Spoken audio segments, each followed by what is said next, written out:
Let's move on tonight. Professor Tinyiko Maluleke has been appointed as the Tshwane University of Technology's next vice-chancellor and principal.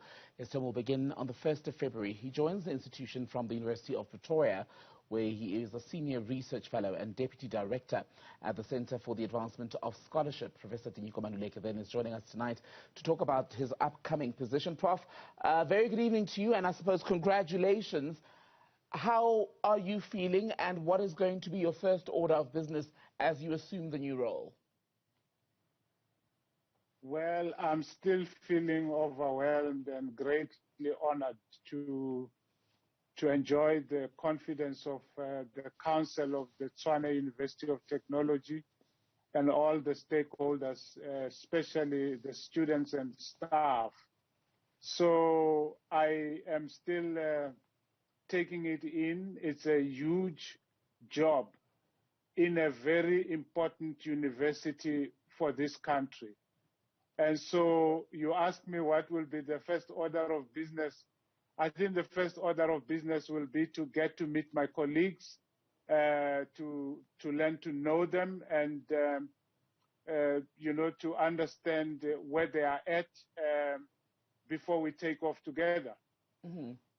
And Prof, you have had a very long career in academia, and we've spoken to you a lot in the media for political analysis and making sense of where South Africa is and where it's going, right?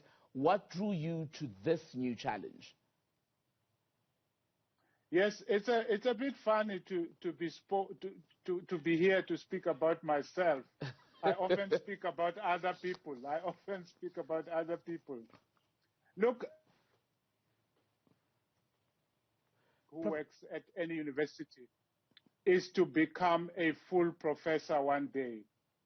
And I managed to reach that summit about 20 years ago, nearly. So what is happening now, really, I see it as payback time, as an invitation to contribute to the success of universities beyond my time in the university. It's a rare privilege which is offered to only a very few women and men who are vice-chancellors, and I'm very thankful that I'm able to join such a distinguished company of executive leaders in South African universities.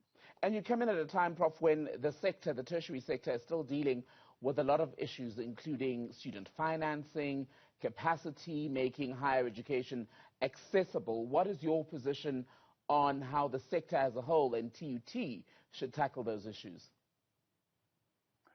Well, I think as a country we have done well since fees must fall in terms of responding to some of the urgent demands that the students have made, particularly through the broadening and the intensification of the NSFAS instrument, which we have seen happen over the past few years. But it clearly is not a problem that has gone away, and it is not about to go away. So we will have to continue to talk between ourselves and government, the Department of Higher Education, Science and Technology, but also the corporate sector will need to come in and pitch in and be able to play a part in student funding going forward. We also need to become a little bit more innovative in terms of how we resolve the student debt issue. But to my mind, a student who owes a university, of course, has to pay back. But that student is a nicer problem to have than to be part of the 3.6 million who are not at school and who are not in training and who are not in employment. So I am convinced that together we should be able to address these problems. Your background, Prof, is in politics and African theology. Where do you think that places you as far as the ongoing conversation around decolonizing the tertiary space in South Africa? Does that give you an edge, do you believe?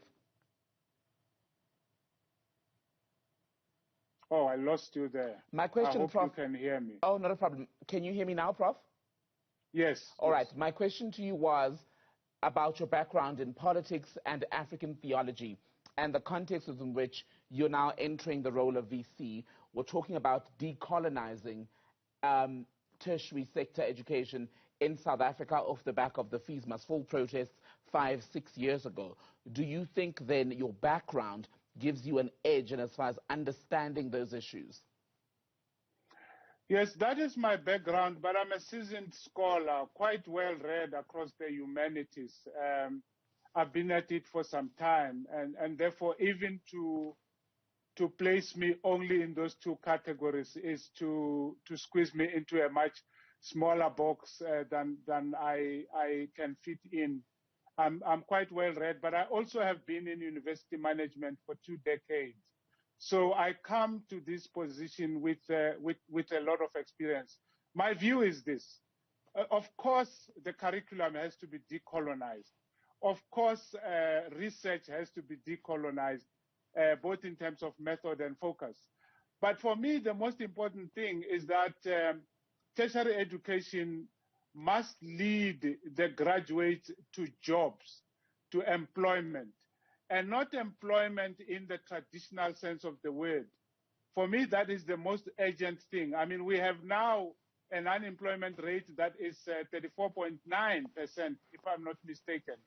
So we need graduates who not only can find jobs quickly, but can create jobs for themselves to begin with. So that is the kind of decolonization I want to talk about. I don't want to talk about decolonization only in terms of Westernization versus Africanization. I think that is important, but much more importantly, a decolonized education leads the graduate to become a contributor to the economy and to the republic. Professor Tinyiko Maluleke, we won't put you in a box, but a whole university campus from the 1st of February. Congratulations once again. We're speaking to the incoming vice-chancellor of the Tshwane University of Technology. The prof will assume that position at the beginning of February in the new year.